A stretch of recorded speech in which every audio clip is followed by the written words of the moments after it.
안녕하세요. 저는 40대 여자입니다. 제가 워낙 말이 없고 무뚝뚝해요. 친정 부모님들도 제가 아들인지 딸인지 모르겠다고 하실 정도로 애교도 없습니다. 그런 성격 탓에 지금까지 살면서 제 이야기를 누구한테 시시콜콜하게 하며 살아오질 않았어요.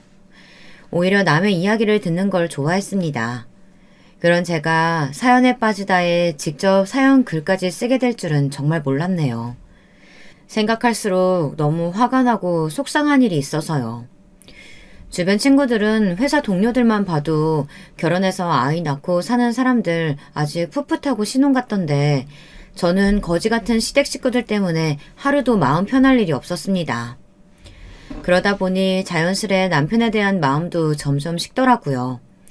언제부턴가는 남편이 제 옆에 오기만 해도 숨이 턱턱 막혔어요. 뭐가 그렇게 힘드냐고요? 어디서부터 어떻게 말해야 할지 정리가 잘 안 되지만 제가 생각나는 대로 이야기해 보겠습니다. 먼저 저와 남편은 소개팅으로 만났어요. 제 친구가 대학병원 간호사였는데 남편은 같은 병원 의사였어요. 사실 말이 소개팅이지 남편이 친구 SNS에서 저와 찍은 사진을 보고 저를 콕 집어 소개해달라고 했답니다. 제가 외모도 단아하고 참해 보이는 게 딱 자기 이상형이라고요. 제 입으로 말하기는 뭐하지만 제가 단아하게 생기기는 했어요. 어려서부터 저를 보시는 어른들마다 부잣집 맏며느리 상이라고 다들 예뻐하셨거든요. 더군다나 저도 소개팅할 사람이 의사라고 하니 혹했습니다. 그래서 고민할 거 없이 소개팅에 나갔어요. 남편은 저를 보자마자 칭찬을 아끼지 않았습니다. 소개팅에 나가기 전에는 의사라고 하니 좀 거만하고 으스대는 건 아닐까 걱정도 했었는데 막상 만나보니 그렇지 않았어요. 센스도 있고 유머도 있는 게 재미있더라고요. 남편은 제 단아한 모습에 반했다면서 만난 지 얼마 되지 않아 사귀자고 고백했습니다. 준희 씨는 제가 딱 꿈꿔오던 이상형이에요. 저와 결혼을 전제로 만나주세요. 남편의 진중한 고백에 저는 너무 기뻤습니다. 저를 결혼 상대로 생각한다는 게 고마웠어요. 사실 소개팅 이후 남편이 적극적으로 데이트 신청을 하기는 했지만 저는 몇 번 만나다 결국 잘 안 될 거라고 생각했거든요. 남편 마음이 변할 줄 알았어요. 제 조건이 남자들이 좋아할 만한 조건이 아니에요. 집안 형편이 좋지 않거든요. 제가 어렸을 때는 아버지가 외국에서 돌아다니시며 크게 사업을 하셨었는데 제가 중학생 때 사업이 망해버렸어요. 그 전까지 큰 전원주택에 살다가 졸지에 단칸방에 6식구가 살았습니다. 한창 사춘기 때라 많이 힘들었어요. 집안 상황도 순식간에 달라졌고 학교까지 전학 가야 했으니까요. 갑자기 모든 상황이 달라졌습니다. 저희 집은 애들도 많아요. 형제가 넷입니다. 제가 장녀고요. 위로 오빠가 있긴 하지만 오빠는 신학대학을 나와 일찌감치 결혼하고 목사가 됐습니다. 그러고는 새언니와 동남아로 가버렸어요. 동남아 여기저기를 다니며 전도도 하고 목회활동도 한다더군요. 저는 오빠의 상황을 이해했어요. 오빠는 어릴 때부터 항상 그렇게 살고 싶다고 했거든요. 덕분에 부모님과 동생들은 제가 다 챙겨야 했습니다. 그러다 보니 학창시절도 대학 때도 제 생활이 거의 없었어요. 저는 항상 가족이 먼저였거든요. 주변 지인들은 그런 저를 이해하지 못했습니다. 아무리 그래도 부모님이 계신데 제가 집안을 다 책임져야 하냐고요. 그럴 수 있습니다. 태어나서부터 부모 그늘에서 곱게 자란 사람들은 절대 저를 이해 못하죠. 하지만 제 사정은 달랐습니다. 사업이 망하고 나서 아버지는 충격으로 급성 신부전증까지 왔었어요. 몇 개월 동안 병원에 계셨죠. 병원비에 생활비까지 한순간에 집은 빚더미에 앉았습니다. 어머니는 결혼하고 지금까지 저희 넷을 키우느라 내내 가정주부였어요. 하지만 이제 더는 그럴 수 없었죠. 어머니는 아픈 아버지를 대신해 돈을 벌기 위해 마트에서 일하셨습니다. 어머니는 하루 종일 일했지만 마트 월급 가지고 6식구 살기는 빠듯했습니다. 저는 중학교 때부터 아르바이트를 했어요. 새벽엔 우유 배달을 했고 학교가 끝나면 햄버거 가게에서 아르바이트를 했습니다. 주말에는 동생들을 데리고 전단지도 돌리러 다녔어요. 그렇게 살아온 제가 어떻게 친구들과 매일 술을 먹고 클럽에 갈 수 있었겠어요. 저는 어떻게든 좋은 직장에 들어가기 위해 악착같이 살았습니다. 제 형편에 이 학원 저 학원 다니면서 자격증을 딸 수가 없으니 뭐든 다 독학으로 해결했어요. 저는 당당하게 대기업에 입사했습니다. 나이가 든 이후 제 직장이나 외모만 보고 다가오는 남자들이 정말 많았죠. 하지만 연애를 하다 보면 서로의 집안 이야기가 안 나올 수가 없잖아요. 저희 집안 상황을 알게 되면 남자친구들은 다 알아서 떠나갔습니다. 저는 원망하지 않았어요. 저라도 그럴 것 같았거든요. 저야 저희 부모고 형제들이니 어쩔 수 없이 감당해야 했지만 남이 해줄 수 있는 일이 아니잖아요. 만났던 남자친구들은 저와 헤어질 때마다 항상 똑같은 말을 했어요. 너만 생각하면 당연히 결혼까지 하지. 근데 내가 너희 집까지 감당하기엔 내 그릇이 너무 작다. 머리로도 마음으로도 다 이해하지만 바로 앞에서 그런 소리를 듣고 나면 하루 종일 아무것도 손에 잡히질 않았어요. 그런 일이 있을 때마다 저도 모르게 가족들을 원망하는 제가 너무 싫었어요. 저는 남자를 만나기 무서웠습니다. 이런 저를 온전히 받아줄 남자는 대한민국에 없을 것 같았거든요. 그런데 남편은 달랐습니다. 저희 집 상황을 다 듣고도 저와 결혼을 전제로 만나고 싶다고 했어요. 저는 이게 뭐라고 남편에 대한 마음이 그때 확 커졌습니다. 그 전까지는 당연히 이러다가 또 헤어지겠지라고 생각해서 제 마음을 다 주지 않으려고 했거든요. 사실 그렇잖아요. 전 남자친구들은 저보다 직장도 변변치 않았는데도 제 상황을 이해해주지 않았어요. 여자는 결혼하면 출가 외인이지 이런 말을 한 전남친까지 있었습니다. 결혼하면 친정일에는 신경 쓰지 말아야 한다고요. 그랬으니 을사식이나 되는 남자가 저한테 뭐하러 장가를 오겠나 싶었죠. 제가 잘 모르긴 해도 주변에 들어보니 을사면 소개팅만이 아니라 잘 사는 집 딸들 중매도 많이 들어온다더라고요. 저는 제 과거에 발이 묶여 진짜 현실을 보지 못했습니다. 부족한 제 상황을 남편이 이해해줬다는 것에 너무 좋아서 다른 건 보지 않고 섣불리 결혼을 결정하고 말았어요. 저와 남편은 만난 지 6개월 만에 결혼했습니다. 남편은 저희 친정에 인사를 한번 갔다 오더니 오히려 더 급하게 결혼하자고 했어요. 아버님 건강도 많이 안 좋으시고 어머님이랑 동생들도 아버지 챙기느라 고생들 많이 하는 거 보니까 마음이 너무 안 좋더라. 내가 자기랑 결혼하면 아버님 우리 병원으로 모셔서 내가 같이 챙겨드리고 많이 도와드릴게. 이 소리를 듣고 어떻게 결혼하지 않을 수가 있겠어요. 저는 6개월이든 1년이든 중요하지 않다고 생각했습니다. 지금까지 내내 아픈 아버지를 병간호하느라 온 가족이 힘들었었는데 을사 남편이 생기면 너무 든든할 것 같았거든요. 그렇게 제 지옥 같은 결혼 생활이 시작된 것이었습니다. 자상한 을사 남편이랑 결혼했는데 뭐가 지옥 같은 결혼 생활이냐고요. 지금까지 제게 있었던 일을 이야기하면 아마 누구도 제 말을 믿지 못할 거예요. 심지어 저희 친정 식구들도 제 말을 믿지 않았으니까요. 남편은 겉으로 보기엔 너무 좋은 사람이었습니다. 사실 저도 깜빡 속았으니까요. 이건 엄연히 사기 결혼이나 다름없었습니다. 남편은 연애할 때 제가 알던 사람이 아니었습니다. 결혼식이 끝나자마자 180도 달라졌어요. 남편은 신혼여행 비행기에서 내리자마자 저를 버리고 사라졌습니다. 남편이 제게 미리 말하기는 했어요. 중요한 학회가 있어서 신혼여행을 미국으로 가야 한다고요. 하지만 아무리 일이 많아도 그렇지 신혼여행 일주일 동안 학회 식사한 게 딱 한 번뿐이었습니다. 그것도 밥 먹는 내내 제 얼굴도 안 쳐다봤어요. 명색이 신혼여행인데 아무리 일 때문이라도 그렇지 잠도 밖에서 자고 오는 게 말이 돼? 미안. 호텔에서 며칠 동안 하는 학회다 보니까 논문에 대해서 밤새 이야기도 나누고 회의도 하느라 많이 바쁘네. 자기가 좀 이해해줘. 내가 보통 의사가 아니잖아.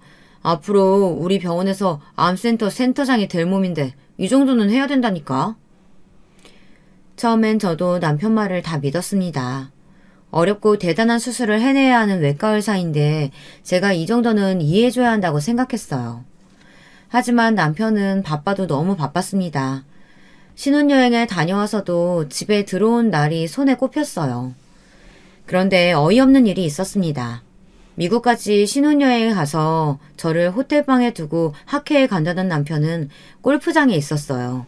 젊고 예쁜 외국인 여자들과 말이죠. 제가 어떻게 알았냐고요? 신혼여행에 다녀오자마자 남편은 병원에 출근했어요. 짐 정리는 온통 제 몫이었죠. 그런데 이 허술한 남편이 골프장에서 찍은 폴라로이드 사진을 버젓이 재킷 주머니에 넣어뒀더군요. 사진엔 여러 명이 찍혀 있었는데 대부분이 젊은 외국인 여자였어요. 그날 저녁 남편이 집에 들어오자마자 저는 따져 물었습니다. 이게 뭐야?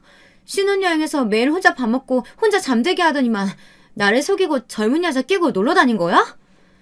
자기야, 내가 자기 속이고 다른 여자들이랑 왜 놀아? 여기 사진 속에 있는 사람들 다 의사야. 자기가 병원 일을 잘 몰라서 그러는데 병원에서 하는 일만 다 일이 아니야. 학회 끝나고 호텔 앞 공원에 작게 골프장이 있길래 같이 치면서 얘기만 잠깐 나눈 거야. 호텔 직원이 지나가다가 사진 찍어준 거고. 남편은 절대 제가 생각하는 그런 게 아니라고 딱 잡아댔습니다. 폴라로이드에 함께 찍힌 여자든 남자든 전부 다 의사랍니다. 남편은 자기가 저를 두고 왜 그런 짓을 하겠느냐며 자기 사랑을 의심하는 거냐며 오히려 툴툴거렸어요. 남편이 저에게 너무 서운해하니 저도 민망했습니다. 제가 별거 아닌 일에 너무 열을 내나 싶어서요. 제가 결혼하고 혼자 있는 시간이 많다 보니 괜히 자존감이 떨어졌나 봐요. 옛날 같으면 그런 사진 봤으면 먼저 남편에게 물어봤을 텐데 화부터 먼저 낸 저 자신이 싫었습니다. 이래저래 우울하긴 했거든요. 결혼하면 매일매일 행복할 줄 알았는데 너무 외로웠어요. 한강이 보이는 40평대 아파트에 살면 뭐하겠어요. 매일 퇴근하고 집에 들어오면 혼자인걸요. 어느 때는 퇴근하고도 집에 가기 싫어 그냥 친정집으로 간 날도 많았습니다. 텅 빈 집에서 혼자 저녁 먹기가 싫어서요. 저녁을 먹으며 친정 식구들에게 외롭다고 투덜거리면 다들 복에 겨운 소리 한다고 했습니다. 김서방도 신혼인데 집에 얼마나 오고 싶겠어. 매일 그 힘든 수술하고 병원밥만 먹는 사람한테 괜히 잔소리하지 말어. 누나, 엄마한테 매형 욕해봐야 소용없어. 매형이 얼마 전에 아버지 병원비 하라고 엄마한테 200만 원이나 보냈대. 세상에 그런 사위가 어디 있다니. 암튼 우리 딸내미가 시집 잘 가서 내가 아주 뒤늦게 호강한다니까. 그랬습니다. 남편은 제게 전화 한 통은 안 해도 친정 부모님에게는 잘했어요. 툭하면 엄마한테 몇백씩 툭툭 보냈습니다. 친정 부모님과 동생들에게 제 남편 같은 사람은 없다는 소리를 듣고 나면 다 맞는 소리 같았습니다. 나가서 술을 먹고 노느라 집에 안 들어오는 것도 아닌데 제가 참아야지 싶었죠. 남편은 마음에 없는 게 아니라 시간이 없는 거라고 믿고 싶었으니까요. 그러던 어느 날이었어요. 그런 적은 없었는데 남편이 병원 일이 바쁘다면서 일주일에 집에 들어오지 않았습니다. 이렇게 길게 집에 안 들어온 건 처음이었어요. 저는 병원 일도 병원 일이지만 이러다 남편 몸이 상할까봐 걱정이 됐습니다. 저는 갈아입을 옷과 간식들을 만들어 병원에 찾아갔습니다. 평소에도 급할 때는 제가 병원으로 오시며 속옷을 가져다 주었기 때문에 그날도 병원 로비에서 남편에게 전화를 걸었어요. 그런데 남편이 전화를 받지 않더군요. 많이 바쁜가 싶어 저는 의국으로 찾아갔습니다. 싸온 옷과 간식만 두고 가려고요. 그런데 의국에서 만난 인턴들이 저를 보고 꾸벅 인사하더니 이상한 소리를 했습니다. 남편도 없는데 병원에 웬일로 오셨냐고요. 더군다나 저더러 같이 휴가 가신 거 아니냐입니다. 저는 순간 뒷골이 쎄했어요. 글쎄 제 남편이 며칠째 휴가 중이랍니다. 세상에 어떻게 이런 일이 있을 수 있죠? 저는 병원을 나오려는데 순간 머리가 어지러웠어요. 벽을 잡고 비틀거렸습니다. 남편에게 속았다는 분노와 서러움이 몰려왔어요. 그게 결혼한 지 1년도 안 됐을 때 일입니다. 남편은 워낙 공사다망한 분이라 그때까지도 저와 한 집에서 같이 밥 먹은 게 손에 꼽힐 정도였어요. 그런데 제게 말도 안 하고 휴가를 며칠씩이나 내다니요. 제가 아니면 도대체 누구와 휴가를 보낸다는 건지 이해가 되질 않았습니다. 저는 혼자 별의별 생각이 다 들었어요. 남편이 저를 속이고 어디서 뭘 하고 있는 건지 말도 안 되는 상상으로 아무것도 할 수가 없었습니다. 저는 잠도 잘 수 없고 밥도 먹을 수 없어 남편에게 계속 전화를 걸었습니다. 받을 때까지 계속했어요. 남편은 새벽 1시까지도 전화를 받지 않았습니다. 그러다 새벽 2시가 넘어가자 남편에게 전화가 왔어요. 제게 무슨 전화를 이렇게 많이 했냐고, 무슨 일이 생겼냐고 걱정하듯 굴더군요. 저는 남편이 가소로웠습니다. 저는 결혼하고 처음으로 남편에게 큰 소리를 냈어요. 무슨 일은 내가 아니라 당신한테 있는 것 같은데 당신 지금 어디야? 거짓말할 생각하지 말고 사실대로 말해. 저는 소리를 지르면서 눈동자에 눈물이 가득 고였어요. 남편이 정말 저를 속인 거라면 앞으로 어떻게 해야 하나 무서웠습니다. 그게 사실은 당신이 놀랄까봐 내가 말을 안 했는데 내가 지금 있는 곳으로 좀 와줄 수 있어? 남편은 제 예상과 달리 차분했습니다. 그리고 웬 주소를 보냈어요. 저더러 그쪽으로 오라고요. 저는 애써 화를 달래며 곧바로 택시를 잡아타고 남편이 보내준 주소로 갔습니다. 도대체 무슨 대단한 일이길래 아내 몰래 휴가를 내고 이 새벽에 오라가라 하는 건지 싶었어요. 그런데 제 눈앞에 믿기지 않은 일이 벌어졌습니다. 남편이 저를 부른 곳은 텅 빈 편의점이었어요.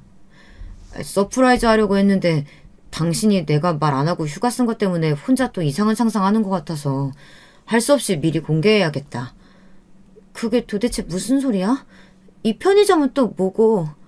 이 편의점 어때? 자리 좋지?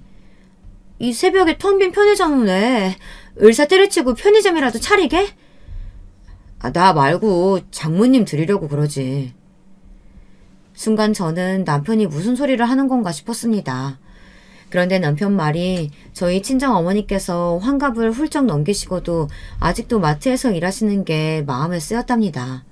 일하면서 아버지까지 돌보시느라 고생이 많으셨으니까요. 그래서 남편은 어떻게 하면 어머니가 일을 적게 하고 노후를 조금이라도 편하게 보내실 수 없을까 하다가 편의점이 생각났답니다. 그래서 병원에 휴가를 내고 편의점 자리를 알아보러 다녔대요.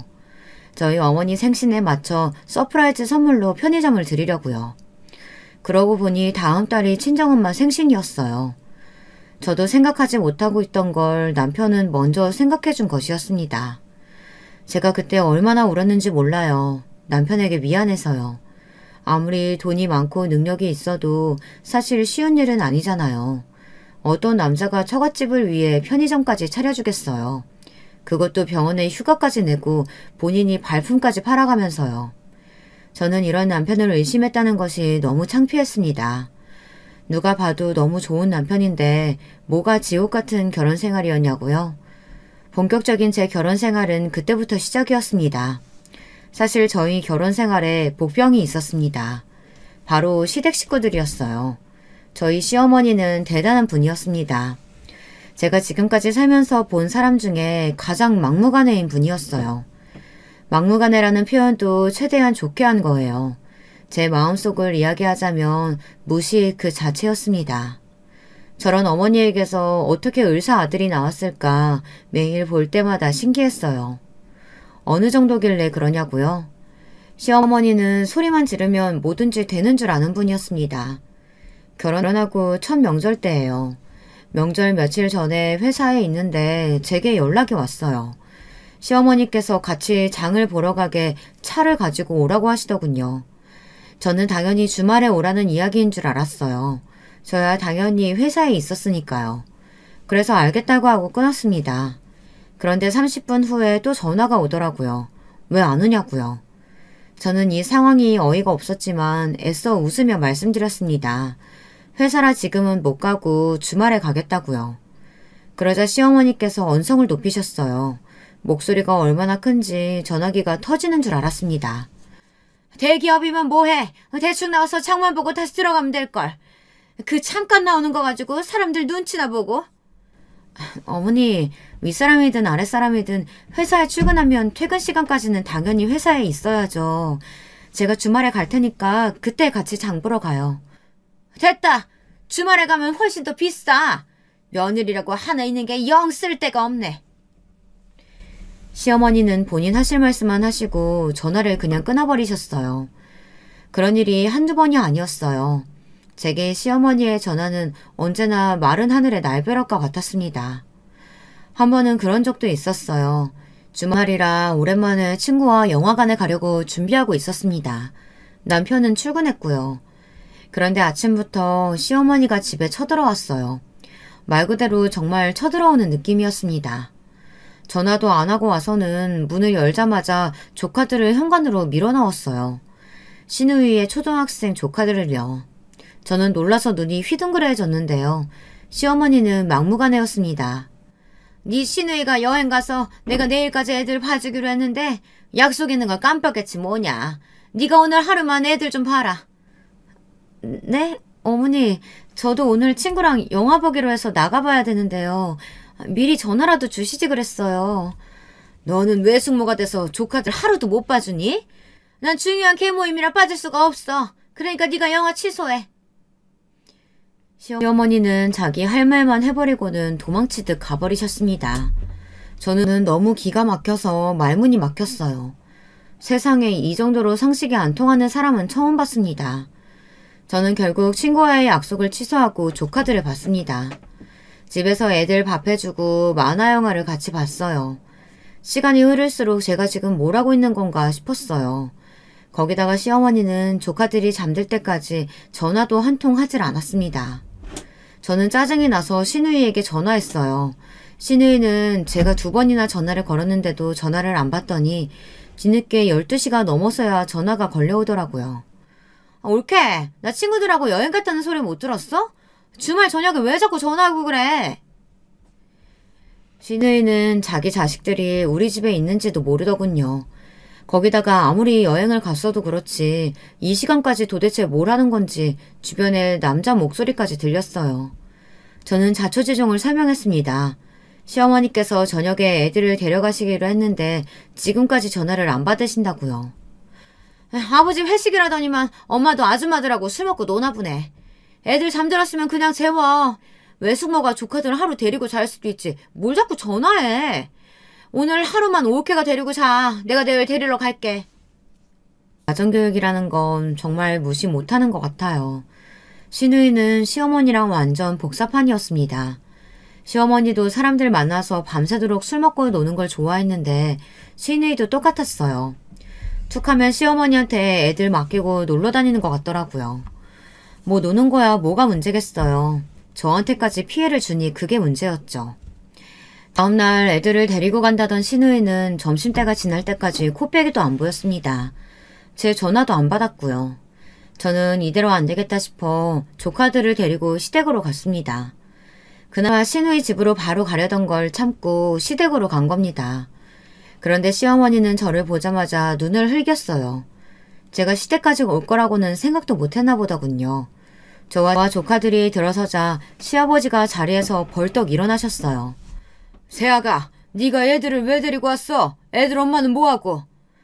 여행 가셨다고 해서 제가 하루 봐줬는데 데리고 온다는 시간이 훨씬 지났는데 전화를 계속 안 받으시더라고요.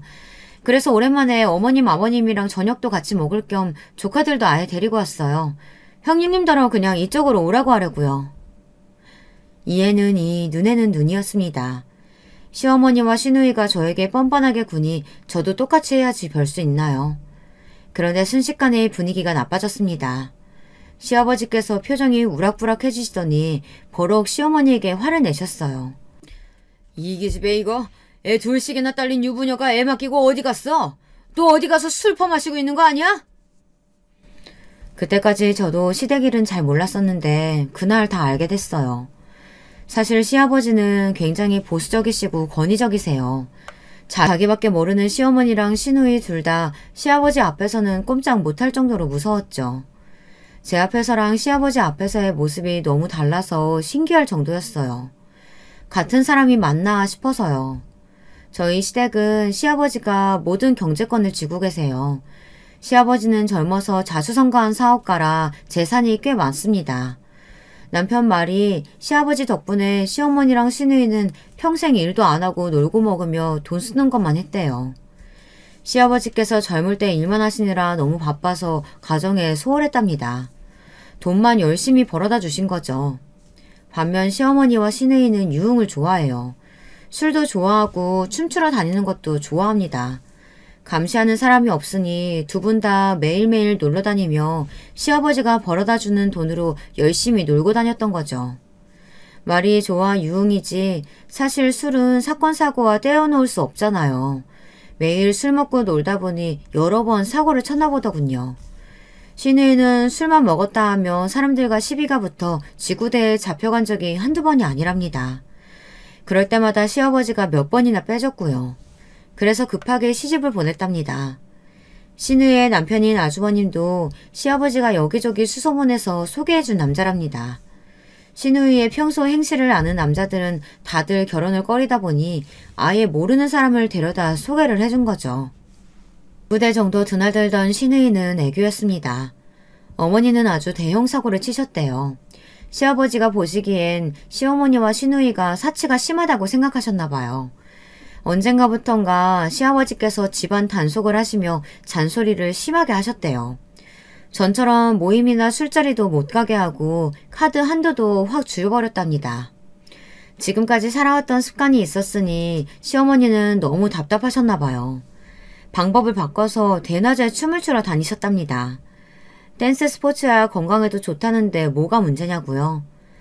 이제는 거기서 만난 아저씨들에게 매일 술이며 밥이며 얻어먹고 다니셨다는 겁니다. 옷 같은 것도 선물로 받고요. 아저씨 중 한 분의 아내가 그 사실을 알고 집까지 찾아왔답니다. 시아버지도 있는 앞에서 시어머니의 머리를 잡으며 상간녀 취급을 한 거죠. 그 일로 집안이 아주 발칵 뒤집혔대요. 이 얘긴 시아버지에게 직접 들은 이야기입니다. 조카들을 데리고 간 날 시아버지께서 저와 함께 저녁을 드시며 반주를 하시더니 갑자기 옛날 이야기를 끄집어내셨어요. 세상에 어디 할 짓이 없어서 다 늙은 아줌마가 남자들한테 빌붙어가지고 등을 쳐먹어. 어이구, 내가 남복이 부끄러워서 살 수가 없다. 살 수가 없어. 아니 며느리도 있는데 그 얘기를 여기서 또 뭐하러 꺼내고 그래요. 그 성질 더러운 시어머니가 시아버지가 하는 말이면 꼼짝도 못하셨어요. 시아버지가 무슨 엄한 소리를 해도 다 듣고 넘겼습니다. 저는 저희 시어머니가 보통은 아니신 분이라는 건 알고 있었지만 아무리 그래도 다 큰 자식이 둘이나 있으신 분이 아무리 술 먹고 노는 게 좋아도 그렇지 어떻게 그런 짓까지 할 생각을 했을까 싶어요. 여러모로 대단하신 분이었습니다. 지도 사람이라고 부끄러운 줄은 아나 보지?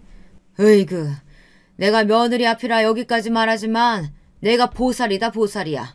저런 여자를 애들 엄마라고 지금까지 참고 살았으니. 시아버지 앞에서 깨갱하는 모습을 보고 있으면 시어머니가 안쓰러운 것 같다가도 제 앞에서 하는 행동을 보면 역시 사람은 고쳐 쓰는 게 아니다 라는 생각이 절로 들었어요. 시아버지 앞에서만 찍소리도 못하는 거지 나가서는 남들한테 민망할 정도로 몰상식하게 구셨으니까요. 저한테는 말할 것도 없고요. 저녁 늦게나 돼서야 시누이는 시댁으로 조카들을 데리러 왔습니다. 시누이는 시아버지 앞에서는 제게 연신 고맙다고 했어요. 그 모습이 너무 가식적이고 어색해서 저는 어떻게 대꾸를 해야 할지 모르겠더군요. 시누이는 시아버지에게 된통 혼났습니다.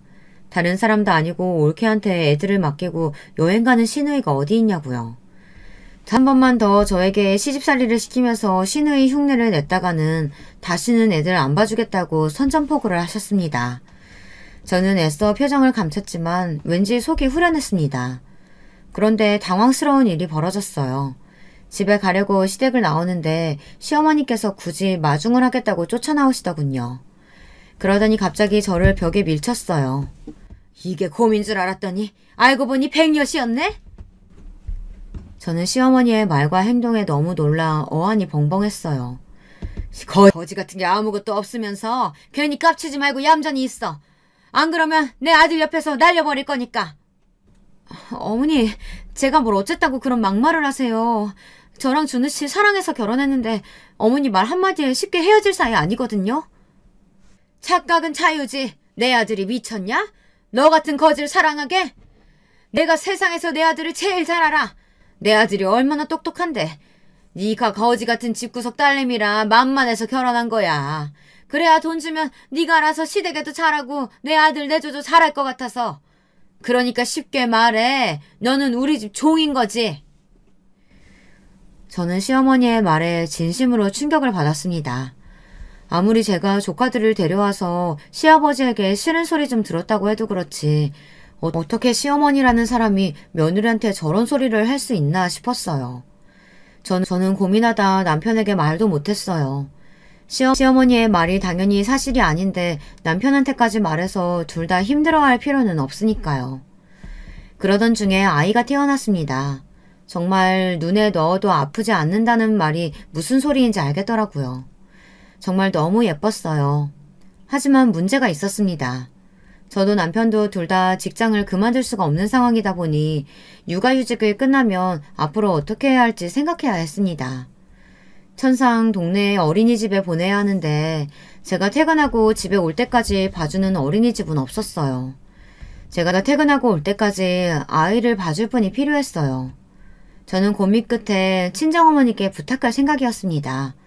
당시에 남편이 선물해준 편의점을 맡아서 하고 계셨는데 저희 딸아이를 봐주실 때만 아르바이트를 쓰자고 부탁드렸습니다. 제가 용돈을 챙겨드리겠다고요. 그런데 그 사실을 알게 된 시어머니가 쪼르르 바로 달려오셨습니다. 이제는 저도 무섭더군요. 시어머니가 또 무슨 소리를 할까 싶어서요. 너는 딸이라는 게 애가 참 못됐다. 너희 친정은 아픈 아버지도 있는데다가 먹고 살기도 힘들어가지고 식구들이 다 나가서 일하느라 바쁜데 거기다가 네 딸까지 맡기고 싶니? 그래도 상황이 예전보다 많이 좋아져서 어머니가 데려가서 봐주시는 건 괜찮다고 하셨어요. 됐다. 그 좁은 집에 뭐하러 우리 손녀 답답하게 맡겨. 그냥 내가 봐줄 테니까 나 줘라. 저는 시어머니에게 맡기고 싶지 않아 극구 괜찮다고 거절했습니다. 그러자 시어머니는 그게 또 마음에 안 드는지 버럭 하시더라고요. 나는 우리 손녀 공짜로 봐줄 거야. 근데 너희 친정은 용돈 드려야 할 거 아니야. 내 아들이 병원에서 힘들게 번 돈 너 자꾸 친정에 퍼줄래? 저는 화가 나고 서러웠지만 대꾸할 말이 없었습니다. 시어머니 말이 아니 꼬어도 맞는 말이었으니까요. 어머니 제발 말 좀 함부로 하지 마세요. 저도 돈 벌어요. 어머니 아들만큼은 아니어도 웬만한 직장인보다 연봉도 높다고요. 저희 애 봐주시면 당연히 용돈 드릴 수 있죠. 어쩜 말을 그렇게 꼬아서 하세요? 아무리 맞는 말이라도 듣고 싶지 않은 소리에 가만히 있고 싶지는 않았습니다. 하지만 결국 시어머니가 이겼어요. 친정 아버지께서 상태가 많이 안 좋아지셔서 어머니가 아버지 곁을 비울 수 있는 상태가 아니었어요. 저는 시어머니에게 딸을 맡길 수밖에 없었습니다. 그렇게 지금까지 딸아이를 시어머니가 봐주셨어요. 애를 맡기는 죄인이라 지난 몇 년 동안은 크고 작은 일이 있어도 웬만하면 참고 넘어갔습니다. 그리고 최근엔 제게도 힘든 일이 생겨 사실 시어머니까지 신경 쓸 수가 없었고요. 그러던 어느 날이었어요. 퇴근하고 집에 가고 있는데 큰 딸아이 어린이집에서 연락이 왔습니다. 저희 시어머니가 애를 데리러 안 오셨다고요. 저는 놀라서 먼저 죄송하다고 사과를 드렸어요. 딸이 벌써 하원하고도 남을 시간인데 아직도 어린이집에 데리러 안 가셨다는 게 말이 되질 않았습니다. 연락도 없이 말이죠. 저는 한달음에 어린이집으로 달려갔습니다. 어린이집에 저희 딸만 혼자 덩그러니 앉아있더군요. 저는 순간 너무 속상했습니다. 그런데 그때 어린이집 선생님께서 조심스럽게 이야기를 하셨어요. 어머니, 사실은 할머니께서 자주 늦으세요. 한두 번은 저희도 이해했는데 최근엔 거의 매일 한두 시간씩 늦으셔가지고 저희가 그렇게 하시면 안 된다고 말씀드렸더니 소리를 지르시고 난동을 부르셨어요. 저는 너무 놀랐습니다. 저는 처음 듣는 이야기였어요. 그때 선생님께서 어린이집 안에 CCTV 영상을 보여줬습니다. 선생님 말씀이 맞았어요. 시어머니께서 난동을 피우셨더군요. 아이씨구, 돈은 꼬박꼬박 받아가면서 애 그거 잠깐 봐줬다고 노인네한테 빨리 오라 마라 하는 거야? 할머니, 빨리 오시라는 게 아니라 수업이 끝나는 시간에 맞춰서 와주셔야 한다는 거예요. 저희가 다른 아이들도 있어서 주화만 보고 있을 수는 없거든요. 우리 애가 밥을 달래 물을 달래. 그냥 혼자 얌전히 앉아있는 애를 그거 잠깐 봐주기 싫다는 거야? 뭐 이딴 데가 다 있어. 여기 원장 나오라고 해. 주아 아빠가 누군지 알고 지금 이따 이 대접을 해? 원장 나와! 애 앞에서 소리를 지르는 것만으로도 부족해서 선생님 어깨를 밀치고 의자를 발로 찼습니다. 영상으로만 봐도 딸아이가 겁에 질린 게 보였어요. 저는 너무 창피하고 화가 나서 서 있을 수가 없었습니다. 저는 선생님들에게 허리 숙여 사과드리고 다시는 이런 일이 없도록 하겠다고 했어요. 그리고 집에 돌아오는 길에 딸아이에게 물어봤습니다. 어린이집에서 그런 일이 있었는데 왜 엄마에게 말하지 않았냐고요. 할머니가 엄마 아빠한테 말하지 말라고 했어. 말하면 할머니 이제 집에 못 온다고. 그럼 내가 혼자 어린이집 가고 끝나면 집에도 혼자 와야 된대. 저는 무척 화가 났습니다. 무식하고 자기 멋대로인 분이라는 건 알았지만 이 정도로 정신에 문제가 있는 사람인 줄은 몰랐어요. 저는 씩씩거리며 집에 돌아왔습니다. 시어머니와 한판 해야겠다 싶어 딸아이도 아예 친정에 맡기고 왔어요. 오늘 밤은 도저히 그냥 지나갈 수 없었습니다. 제가 지금까지 제 마음을 숨기고 얼마나 꾹꾹 누르며 참고 있었는데 이런 저를 건드리나 싶어서요. 그런데 집안 상황은 더 어이가 없었습니다. 시어머니가 혼자가 아니었어요. 시누이랑 같이 있더군요. 저는 시누이고 뭐고 보이지 않았습니다. 시어머니에게 다가가 쏘아붙였어요. 어머니, 이러시면 안 되죠. 애를 봐주기로 했으면 똑바로 보셔야죠. 저 지금 선생님이랑 원장님께 사과드리고 오는 길이에요. 어머님이 잘못하시고 선생님들한테 행패를 부리시면 어떡해요. 옳게 진짜 못됐다. 우리 엄마가 옳게 애 보느라 얼마나 고생하는데 말을 그따위로 해? 됐어.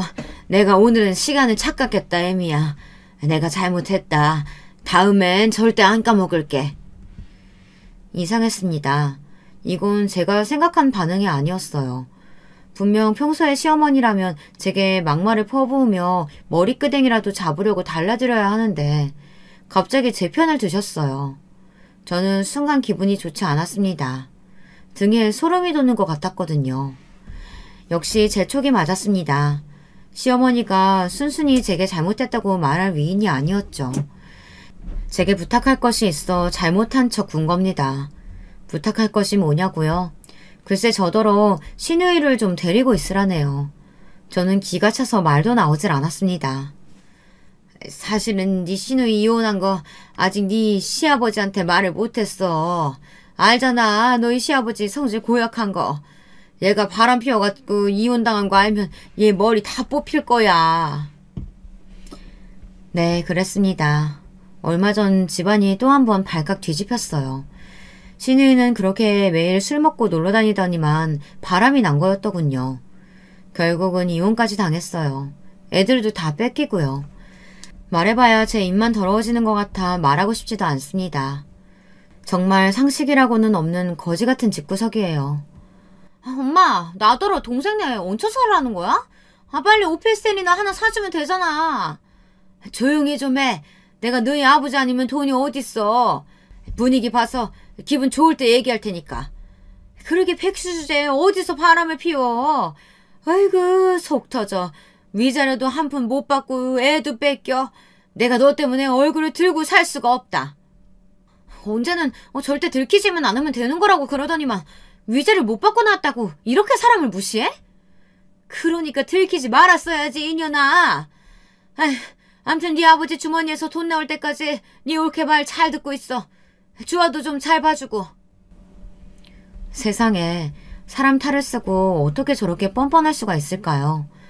바로 얼마 전에 저더러 지지리도 가난한 친정 어쩌고 하시면서 막말을 퍼부으시더니만 이제 와서 저더러 시누이를 데리고 살라네요.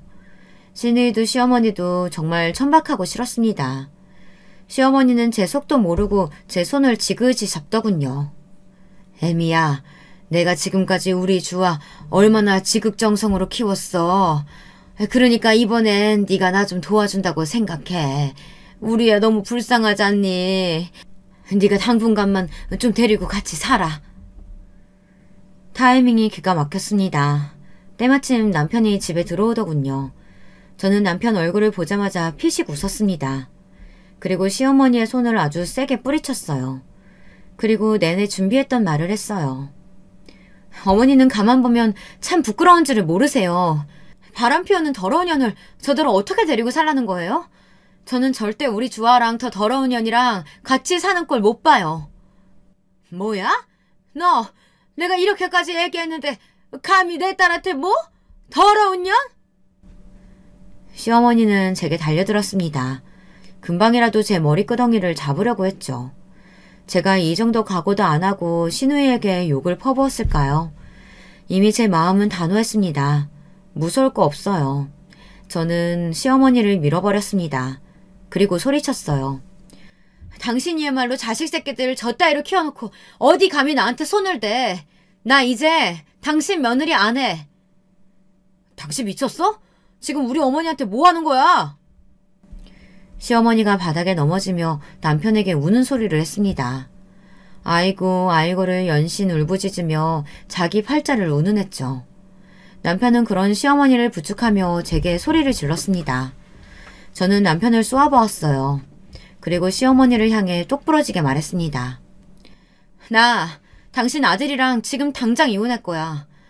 아예 온 김에 네 딸이랑 네 아들까지 다 데려가. 뭐 이혼? 니까짓 게 내 아들이랑 어떻게 이혼을 해? 해도 내 아들 집인데 네가 나가야지. 웃기고 있네. 어머니 아들이 결혼하고 나서부터 지금까지 나 속이고 기만한 거 나한테 증거 다 있어요. 이혼하면 이 집뿐만이 아니라 어머니 아들 재산도 내가 다 뺏어올 거니까 기대하세요. 이게 다 무슨 소리냐고요? 사실 제가 몇 달 전부터 준비하고 있었던 일이 있어요.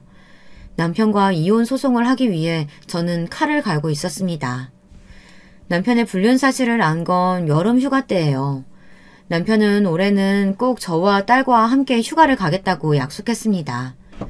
그런데 이번에도 일이 바쁘다는 핑계로 가지 못했어요. 저는 이제 그러려니 했어요. 대단하신 남센터장을 목표로 하는 남자와 사니 이해한다고 생각했죠. 그래도 제게는 딸이 있으니 전처럼 외롭지 않았어요. 딸과 둘이 행복한 시간을 보내면 되니까요. 그런데 제가 이상한 소리를 들었습니다. 남편을 소개해줬던 제 친구에게 연락이 왔어요. 오랜만에 연락이 왔길래 저는 반갑게 받았습니다. 그런데 친구가 제게 할 말이 있는데 고민하는 눈치였어요. 저는 왜 그러냐고 할 말 있으면 편하게 하라고 했습니다. 그러자 친구가 고민 끝에 이야기를 해주는데 그 말이 충격적이었어요. 너한테 말해야 하나 말아야 하나 너무 고민했는데 아무래도 이상해서 네 남편 뒤 좀 캐보는 게 좋을 것 같아. 처음엔 저도 친구에게 화를 냈습니다. 무슨 소리를 하는 거냐고요. 그러자 친구 말이 자기 밑에 후배 간호사들끼리 하는 이야기를 우연히 들었는데 간호사들이 제 남편 이야기를 하는 것 같았답니다. 그래서 친구가 꼬치꼬치 물었대요. 그런데 내용이 말도 안 된다네요. 제 남편이 어린 간호사들 SNS를 보고 그 간호사들 친구들에게 따로 연락을 했다는 겁니다. 누구 간호사랑 같이 일하는 의사라고 접근해서 만나자고 했대요. 6개월 만에 애인해주며 원하는 걸 다 사주겠다고요. 언제부터 그런 짓을 했는지는 모르지만 같은 연락을 받은 친구가 한둘이 아니랍니다. 저도 처음엔 당연히 믿지 않았어요. 워낙 큰 병원이니 다른 의사 이야기를 제 친구가 잘못 들은 것일 수도 있고 아니면 말도 안 되는 헛소문일 거라고요. 하지만 불안한 마음은 감출 수 없었습니다. 저는 결국 남편의 뒤를 캤어요. 불륜을 찾아주고 증거를 모아준다는 전문 업체에 의뢰를 했습니다. 의뢰하면서도 절대 아닐 거라고 믿었어요. 그런데 돌아온 답변은 경악스러웠습니다. 사모님, 아주 질이 안 좋은 분한테 걸리셨네. 남편분께서 몇 년 동안 아주 대놓고 불륜을 저질렀는데 전혀 모르셨어요? 심부름센터 직원 말이 이런 경우는 처음 본답니다. 별로 알아볼 것도 없이 너무 허술해서 증거가 수두룩하대요. 남편은 결혼하고 나서 바람을 피운 게 아니라 그냥 사람 자체가 문제가 있는 사람이었습니다. 결혼 전부터 저를 속인 거예요. 시어머니가 지나가는 말로 한 게 다 사실이었어요. 제가 거지 같은 집구석 딸이라 자기 아들이 만만해서 데려다 놓은 거라고요. 저더러 착해 보인다고 이상형이라고 했던 말이 이런 뜻이었던 거예요. 친정에 돈만 주면 제가 알아서 말 잘 듣고 자기 하고 싶은 대로 살 수 있으니까요. 심부름센터에서 조사한 내용을 듣는데 저는 토할 뻔했습니다. 남편이 정말 제가 알던 사람이 맞나 싶어서요. 남편은 변태 사이코였어요. 젊은 여자라면 환장하는 놈이었습니다. 결혼 전에 저와 연애할 때부터 지금까지 SNS로 수도 없이 젊은 여자들에게 의사라는 직업을 내세우며 따로 연락을 했더군요. 만나면 명품 사주고 용돈도 주면서 놀고 다녔던 거예요. SNS에 이미 증거가 수두룩했습니다. 불륜녀들이 알아서 SNS에 남편이 사준 물건들을 다 찍어서 올려놨더라고요. 친절하게 설명까지 다 덧붙여서요. 우리 미래 암센터장님이 사주신 샤넬백 고마워요. 사랑해요. 의사 가운 입은 우리 자기 너무 섹시해. 출장 다녀오면서 사다 준 가방 고마워. 우리 다음 휴가는 무조건 파리로 가기다. 함께 찍은 사진도 있었는데 그나마 양심은 있는지 얼굴은 가렸더군요. 그럼 뭐 하겠어요. 가운에 버젓이 이름이랑 병원 마크가 적혀있는걸요. 이 정도로 멍청하게 증거를 다 흘리고 다녔는데 저만 모르고 있었더군요. 한 가지 더 알아낸 게 있었어요. 현재 같은 병원에 다니는 간호사와도 불륜 사이였어요.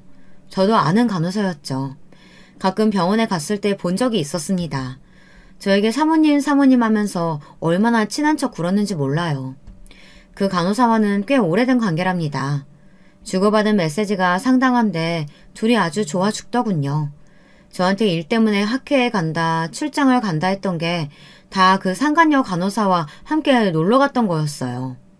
거기다가 남편이 친정어머니 주겠다고 편의점을 샀던 거마저도 거짓말이었습니다. 친정어머니에게 편의점을 준 건 사실이었지만 그걸 알아보겠다고 휴가를 낸 건 아니었어요. 편의점은 원래 본인이 가지고 있었던 거였습니다. 목이 좋은 자리라 투자 목적으로 가지고 있었는데 생각보다 장사가 안 돼서 팔려고 내놨다가 몰래 휴가를 쓴 게 들통났으니 친정어머니를 주기 위해 알아본 것처럼 꾸며낸 거였죠. 정말 온몸에 소름이 돋았습니다. 그래놓고 그 간호사냥과 골프를 치러 다녀온 거였어요. 처음 남편의 진실을 알았을 때는 며칠 동안 끙끙 앓았어요. 너무 힘들었습니다. 하지만 금방 털어내야 했습니다. 제게는 딸도 있으니까요. 그리고 악마 같은 새끼가 작정하고 저를 속이려고 한 건데 제가 어떻게 피할 수가 있었겠습니까? 저는 다 필요 없었습니다. 제 딸과 행복하게 살기만 하면 되니까요. 그래서 완벽한 이혼을 하기 위해 저는 만만의 준비를 했습니다. 그날 저는 남편과 시어머니, 시누이를 쫓아냈습니다. 남편은 순순히 나갔어요. 남편도 제가 자신의 진실을 어디까지 알고 있는 건지 전혀 가늠할 수 없으니 작전회의가 필요했겠죠. 하지만 이미 늦었습니다. 저는 며칠 뒤 바로 이혼 소송을 했어요. 그리고 남편을 혼인 빙자 사기죄로 고소했습니다. 남편이 처음부터 계획적으로 저에게 접근했고 결혼 전부터 결혼 이후에도 저를 속이고 여자들을 만나온 증거를 제출했어요. 그 이후 어떻게 됐냐고요? 위너는 저였습니다. 남편이 생각보다 재산이 많더군요. 시아버지께서 남편이 의사가 된 이후 물려주신 재산이 많았어요. 땅이며 건물, 지금 사는 아파트까지 다 하니 50억이 넘었어요. 저는 딱 절반인 25억을 받았습니다. 거기서 끝이 아니에요. 저는 상간녀 소송까지 걸었습니다. 남편이 결혼 이후 만난 여자가 10명이 넘더군요. 10명 모두에게 소송을 걸었어요. 증거는 차고 넘쳤으니까요. 아직도 소송 중이지만 저는 매우 즐겁습니다. 앞으로 저는 일을 안 해도 상간녀들한테 합의금만 받아도 먹고 살 수 있을 것 같았어요. 그쯤 되니 남편이 제 노후를 미리 생각해줬다는 생각까지 들더군요. 제 복수는 아직 끝나지 않았습니다. 남편은 제 결혼 생활을 송두리째 짓밟았어요. 이대로 순순히 돈만 받고 물러나줄 수는 없었죠. 저는 남편의 오랜 꿈까지도 무참히 짓밟았습니다. 대한병원협회에서 만드는 신문이 있어요. 의사들이 다 보는 신문이죠. 거기 기자에게 전화해 저희 남편의 기사를 팔았습니다. 타이틀은 이랬습니다. 유명 대학병원의 차기 암센터장으로 유력했던 교수가 치욕스러운 불륜 스캔들의 주인공이 됐다. 남편은 20년 넘게 근무했던 병원에서 잘렸습니다. 의사가 아무리 잘나봐야 직장인인데 병원 이미지를 실추시켰으니 당연히 잘릴 수밖에 없었죠. 기사가 나자마자 시어머니와 남편이 저를 찾아왔어요. 제발 애미야. 자식 생각해서 이러면 안 돼. 내가 이렇게 무릎 꿇고 빌게. 제발 정전기사 하나만 내줘. 제발. 여보, 내가 센터장이 돼야 우리 주아 위자료도 주고 양육비도 많이 주지. 제발 한 번만 더 생각해줘. 개소리하고 있네. 나 이미 지금 있는 재산만으로도 우리 주아 평생 잘 키울 수 있어. 그리고 너 같은 애비 필요 없으니까 다신 우리 주아라고 부르지도 마. 너무 간사하고 소름이 끼칠 정도로 재수없어서 남편 얼굴에 소금을 한 바가지 뿌려줬습니다. 다시 제 앞에 나타나면 그때는 아주 고춧가루를 뿌려준다고 했어요. 저는 이혼 이후 딸과 잘 살고 있습니다. 친정 부모님은 같이 살자고 하시지만 당분간은 딸과 둘이 여행도 다니며 둘만의 시간을 보내고 싶어요. 앞으로 이 험한 세상 딸과 둘이 잘 헤쳐나가야 하니까요. 저는 비록 이혼은 했지만 결혼으로 배운 것이 많습니다. 뭐든 참지 말고 내가 하고 싶은 대로 나만 생각하면서 사는 게 가장 좋은 인생이라는 걸 말이죠. 여러분도 자식이니 남편이니 생각하지 마시고 오로지 자신의 행복이 무엇인지 생각하시면서 그렇게 사시길 바랍니다. 지금까지 저의 긴 이야기 들어주셔서 감사합니다.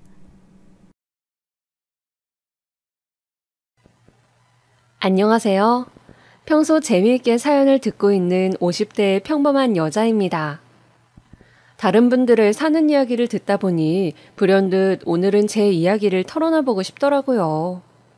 저는 중소도시 옆에 있는 조용한 동네에서 태어났습니다. 5남매 중 장녀로 어렸을 적 저는 동네 전빵을 꾸리시던 엄마를 대신해 남동생 2명, 여동생 2명의 밥을 도맡아 했습니다. 가끔 밥하는 게 힘들면 엄마 가게에 가서 몰래 과자를 집어먹었다가 엄마한테 혼나곤 하던 일이 기억이 나네요. 그렇게 어찌저찌 중학교를 졸업하고 저는 20살이 넘을 때까지 부모님 가게 일을 돕고 동생들을 돌보면서 지냈습니다. 그러다가 옆 동네로 시집가서 잘 산다던 육촌 누나의 중매로 한 남자를 만났습니다. 만난 첫날에 다방에 앉아 어색하게 커피를 홀짝거리던 나에게 그 남자는 자신이 근무하고 있는 고등학교 이야기, 그리고 요즘 관심 가지고 있는 취미 이야기 등 여러 이야기를 신나게 하더니 집으로 가려는 저에게 빵을 한 봉지 사서 들려주었습니다. 부모님과 함께 먹으라면서요. 그렇게 저는 그 남자와 100년 가약을 맺게 되었죠. 지금 생각해도 떨리는 결혼식 전날 저는 엄마와 손을 잡고 잠자리에 들었습니다. 그런데 긴장이 되었는지 화장실이 가고 싶어 거실로 나왔는데 그날따라 잠이 안 오셨는지 아빠가 소주 한 잔을 마시고 계셨어요. 아빠, 안 주무시고 뭐 하세요? 내일 사진 잘 나오려면 주무셔야죠. 우리 딸. 아빤 우리 딸이 시집 간다고 하니 좀 서운하네. 서로 위해주면서 잘 살아. 좀 힘든 일 있어도 상대를 이해하려고 하면서 그렇게 해. 그리고 살다가 정말 너무 힘든 일이 있으면 이 아빠한테 꼭 말해. 혼자 해결하려고 하지 말고. 알았지? 엄마 아빠는 항상 너의 편이라는 걸 잊지 말고. 아빠, 저 행복하게 잘 사는 모습 꼭 보여드릴게요. 그렇게 저는 아빠의 든든한 응원을 마음에 새긴 채 한 가정의 안주인이 되었습니다. 저는 그 사람의 솔직하고 소박한 성격, 그리고 선생님이라는 직업답게 학생들을 항상 애정을 가지고 대하는 점이 좋았어요. 우리는 고향 부근 대도시에서 신접살림을 차리게 되었죠. 그러다 결혼하고 2년 만에 아이가 들어섰어요. 그때가 제가 29살 때였습니다. 처음에 아이가 들어선 줄도 모르고 속이 안 좋다고 약도 먹고 그랬는데 나중에 임신이란 이야기를 듣고 뱃속의 아이에게 어찌나 미안하던지요. 그 후로는 태교에 좋다는 것들을 나름 하면서 신경 써서 임신 기간을 보냈습니다. 산고의 고통을 겪고 자연분만을 하면서 다시는 아이를 낳지 않겠다고 다짐했건만 저는 결국 2년 후 둘째까지 낳았습니다. 둘째는 듬직한 첫째 아들과 달리 아주 예쁜 딸이었어요. 갓 태어났을 때 피부가 아주 빨갰는데 그 모습을 보신 친정어머니가 피부가 하얀 예쁜 아기라고 이야기하셔서 아, 피부가 빨간 게 나중에 하얘지는 거구나 했던 기억이 납니다. 그렇게 저는 평탄하고 소박하게 저의 30대를 남편과 복닥거리며 아이 둘을 키우며 살았습니다. 다만 남편이 고3을 연달아 맡으면서 야간 자율학습을 하네 뭐네 하면서 저녁을 함께 먹는 일이 드물었기 때문에 항상 혼자 애 둘을 건사하느라 힘들었죠. 그래도 가끔 가출한 학생을 잡으러 가기도 하고 학생들 대학 보내는 일에 자기 일처럼 열심히인 남편의 모습을 보면서 남편이야말로 진정한 교육자의 마음으로 학생들을 가르치는구나. 그런 좋은 일을 하는데 내가 가정을 잘 건사하고 남편이 신경 쓰지 않게 내조를 잘해야겠다. 그런 마음으로 저는 그 세월을 견뎠습니다. 어떤 정신으로 아이들을 키웠는지 정신없는 나날들이 반복되던 그때 집안에 큰일이 닥쳤습니다. 바로 시어머니가 대장암 진단을 받으신 일이었죠. 어머님은 2달 전부터 대변에 피가 나왔는데도 병원을 가지 않고 계시다가 복통이 계속되자 그제서야 병원에 가서 암 진단을 받게 되셨습니다. 당연히 남편과 남편의 형제들은 난리가 났죠. 어머니를 어느 지역 병원에 모시냐부터 시작해서 모두가 잔뜩 예민해져 있었습니다. 처음에 남편은 내가 장남이니 내가 엄마를 모시겠다며 무작정 집으로 어머님을 모시고 왔습니다. 저는 솔직히 좀 부담스러웠지만 아프신 양반이 오신다는데 안 된다고 할 수도 없는 노릇이고 저도 걱정이 되었기 때문에 군말 없이 남편의 뜻에 따라주었습니다. 그런데 병원에서 잘못하면 대변 주머니를 차야 될 수도 있다고 겁을 주는 것이었어요. 혹시 그런 말 들어보셨나요? 서울 쪽 병원하고 지방병원하고 10년은 기술이 차이가 난다는 말. 저는 그런 이야기를 들은 적이 있어 남편에게 조심스럽게 말을 꺼냈습니다. 저기 여보, 우리 서울 쪽에 있는 도련님네 어머니를 모시면 어때요? 뭐라고? 그게 무슨 소리야 당신? 서울 쪽에 큰 병원이 훨씬 의술이 뛰어난데 굳이 지방의 대학병원에 모시는 게 맞을까요? 서울 쪽 써도 대변 주머니 이야기를 하는지 한번 그쪽 병원도 가봐요 우리. 당신 지금 혹시 당신이 엄마 간호하기 싫어서 이러는 거야? 동생네한테 떠넘기려고. 남편은 다짜고짜 저의 말을 안 좋게만 받아들이면서 화를 냈습니다. 저는 어이가 없었지만 차분히 설명을 했어요.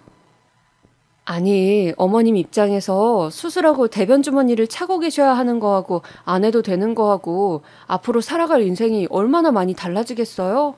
더 좋은 병원 가서 더 좋은 방법이 있나 찾아보자는 건데 그게 그렇게 화낼 일이에요?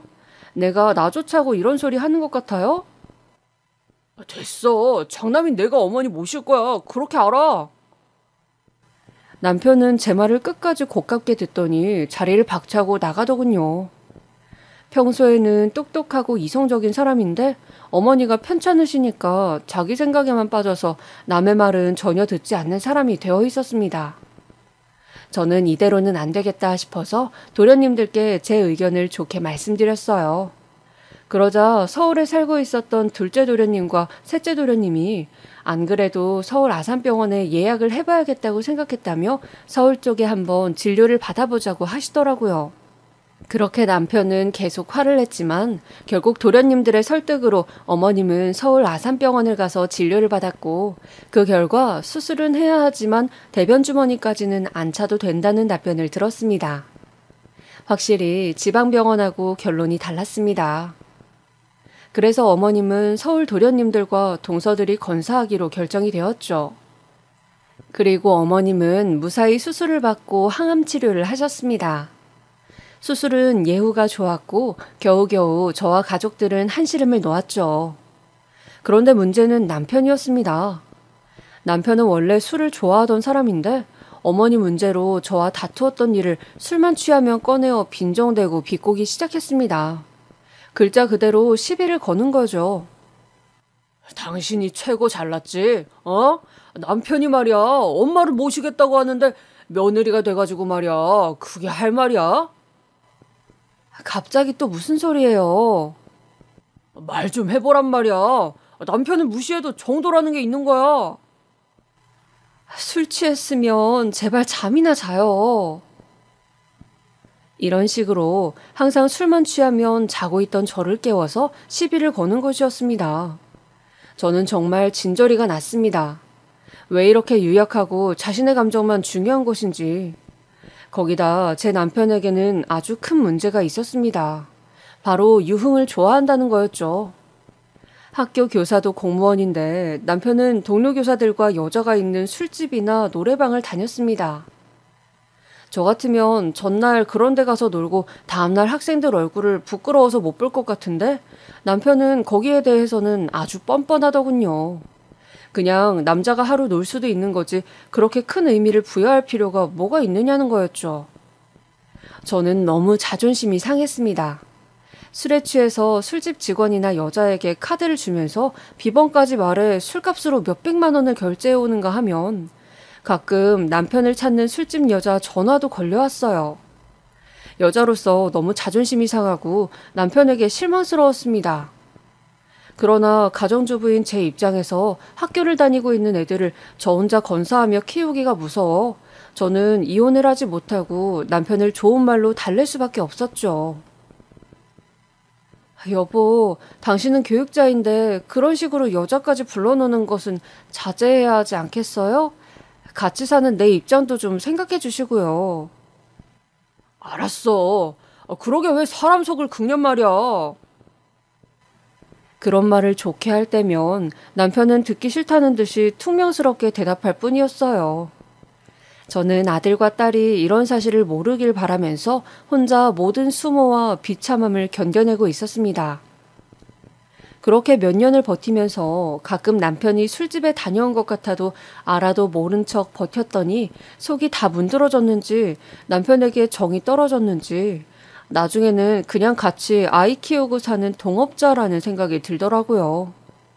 그리 생각하고 관심을 끊으니 오히려 제 마음이 좀 편해짐을 느꼈습니다. 그 시기에 저는 동네 친한 언니의 권유에 따라 성당을 다니기 시작했어요. 확실히 종교는 사람 마음을 편안하게 해주는 점이 있었어요. 그렇게 저는 저대로 마음의 위안을 얻고 살아가고 있었죠. 아이들은 학교도 잘 다니고 성실해서 학년이 끝날 즈음 많은 상장을 받아왔어요. 동네에서는 그런 모범생 자식들을 둔 저를 부러워했죠. 승재 엄마는 좋겠어. 항상 승재하고 혜준이가 학교 상을 다 싹쓸이 하잖아. 대체 교육 비결이 뭐야? 아유, 비결은 무슨 그런 거 없어요. 그러지 말고 몰래 과외라도 시키는 거야? 이번에도 혜준이가 전교 1등 했다면서. 그냥 혜준이는 책을 좋아해서 그래요. 역시 아빠가 교사라 그런지 애들이 남다르다니까. 그렇게 저는 자식들 이야기에 웃음꽃이 피는 그저 자식들만 바라보고 사는 엄마였습니다. 차마 저를 부러워하는 많은 동네 애엄마 친구들에게 내 남편이 사실은 이런 사람이라고 말할 수 없었죠. 자존심이었냐고요? 아무래도 그런 마음도 있었죠. 그저 남들 눈에라도 행복한 여자로 보이고 싶었나 봅니다. 어차피 그렇게 보인다고 해서 진짜 내가 행복한 것도 아닌데 그만큼 그 당시에 제 마음이 건강하지 못했던 것 같아요. 막 중학생이 된 아들 녀석은 그런 저를 무척이나 걱정했습니다. 아들은 그냥 엄마 친구들한테도 아빠가 속썩이면 상담도 하고 그냥 엄마 힘든 거 말하고 살라면서 아빠가 술집 다니는 것에 대해 아주 부정적으로 생각하고 항상 제 편에서 화를 내었죠. 저는 예민한 사춘기 시기에 좋지 않은 모습을 보이는 것 같아 마음이 아팠지만 눈치 빠른 녀석이 다 알고 물어보는데 계속 모른 척할 수만도 없어 어느 때부터인가 아들을 의지하며 살았어요. 그러던 어느 날 밤이었습니다. 모임이 있다고 하더니 남편은 새벽 1시가 다 되어가도록 집에 들어오지 않았어요. 저는 오늘 또 술집 여자한테 갔나 보다 그런 느낌이 들었습니다. 보통 때 같으면 그냥 잤을 텐데 그날은 어쩐지 전화를 해보고 싶었어요. 그래서 저는 남편한테 전화를 걸었습니다. 여보세요? 여보 어디에요? 언제 들어와요? 그때였습니다. 옆에서 여자 목소리가 들리는 거였어요. 아줌마 그냥 주무세요. 남편 여기 잘 있어. 그러고는 웃음소리가 들리고 전화가 뚝 끊기는 것이었어요. 저는 대놓고 술집 여자의 목소리를 듣는 것은 이번이 처음이라 등골이 쭈삣하면서 너무 당혹스러웠습니다. 그리고 술집 여자가 나에게 모욕을 줬다는 사실에 갑자기 속에서 천불이 나는 것 같았어요. 그래서 마침 잠에서 깨서 화장실을 가려고 하던 아들에게 잠깐 집 근처 유흥가에 아빠를 찾으러 다녀오겠다고 말했죠. 오늘 무슨 짓을 해서라도 나한테 그런 소리를 한 여자 얼굴을 보고 머리채라도 뜯어야겠다는 생각이 들었습니다. 그러자 아들은 저를 바라보더니 말했어요. 엄마, 나도 같이 갈게요. 엄마는 힘이 약한 여자인데 혼자 술집 골목으로 가서 어쩌려고 그래요. 같이 가요. 아들은 비록 중학교 2학년이었지만 덩치가 큰 남편을 닮아 벌써 어디 나가면 고등학생이냐고 할 정도로 키가 컸습니다. 저는 아들의 말에 망설이다가 알겠다고 하고 아들과 함께 집을 나섰습니다. 딸은 아무것도 모른 채 자고 있었죠. 집 부근 번화가에 도착해 저와 아들은 다짜고짜 술집으로 들어가서 남편을 수소문하기 시작했습니다. 아들도 씩씩하게 우리 아빠 못 봤냐고 하면서 술집을 헤집고 다니더군요. 드라마 같은 곳에서 보면 꼭 그러다가 찾던데 역시 현실은 드라마와 다른지 새벽 3시까지 그 골목을 뒤졌지만 결국 그날 남편이 어느 술집에 있는지 저와 아들은 찾지 못했죠. 그러다 저는 갑자기 정신이 들었습니다. 아, 내가 미성년자 자식까지 데리고 뭐 하는 거지? 순간 부끄러움이 밀려왔습니다. 내가 어른으로서 보이면 안 될 꼴을 아들에게 보인 것만 같았어요. 그 술집 여자를 찾아 혼내주고 싶다는 생각에 취해서 아직 어린 아들을 이런 곳에 데리고 오다니 저는 간신히 아들을 설득해 집으로 돌아왔습니다. 그리고 다시는 아빠가 술을 먹는다거나 여자가 있는 것 같다는 등 아들이 상처 입을 만한 이야기는 아들에게 하지 않았어요. 남편은 날이 갈수록 뻔뻔해졌습니다. 지친 제가 술집 가는 걸로 별 이야기를 안 하자 어차피 돈 벌 능력도 없으니 이혼 못하겠지 싶었는지 대놓고 술집 여자와 연락을 주고받고 친구들과 허구한 날 술집에 가는 것이었습니다. 저는 마음속으로 이렇게는 도저히 못 살겠다는 생각이 들어 이혼을 염두에 두기 시작했습니다. 변호사 사무실로 가서 상담을 받으니 변호사가 이렇게 말하더군요. 이혼을 하고 싶은데요. 혹시 폭력이나 바람 같은 결정적인 사유가 있으신가요? 바람이요. 증거는 있으세요? 확실하게 스킨십하는 사진 등의 증거가 있으시면 아마 위자료를 많이 받으실 수 있을 겁니다. 그리고 경제력이 있으셔야 해요. 재산 분할할 때나 가정 기여도를 따질 때 경제력을 중요하게 보거든요. 아, 저는 그 부분에서 할 말이 없었습니다. 경제력. 저는 돌아오는 버스 안에서 골똘히 생각을 했어요. 어쩌면 결혼하고 나서 내가 그렇게 무시를 당하고 남편이 바람을 피면서도 그렇게 유세를 떨었던 것이 경제력 때문이었구나 하는 생각이요. 돈을 벌 수 있는 능력을 그렇게 법적으로 크게 보는구나. 내가 직업이 없기 때문에 얕잡아 보였을 수 있겠다. 그런 결론에 도달하자 뭔가 직업을 가져야겠다는 생각이 들었습니다. 그리고 바람으로 위자료를 받아내기 위해서도 증거가 부족하다는 생각이 들었습니다. 저는 당분간 증거를 더 모으기로 했어요. 그리고 미루어 두었던 젊은 날의 꿈을 다시 떠올렸습니다. 원래 제 꿈은 일본인들을 상대로 여행사를 하는 것이었거든요. 그래서 어릴 적에 비록 대학은 못 갔지만 일본어 공부를 열심히 하고 학원도 다녔더랬죠. 저는 이혼을 할지도 모르니 다시 공부를 시작해야겠다고 마음을 먹었습니다. 그리고 이제 더 이상 사춘기에 접어든 아들에게 이런 내색을 하지 않아야겠다는 생각을 했어요.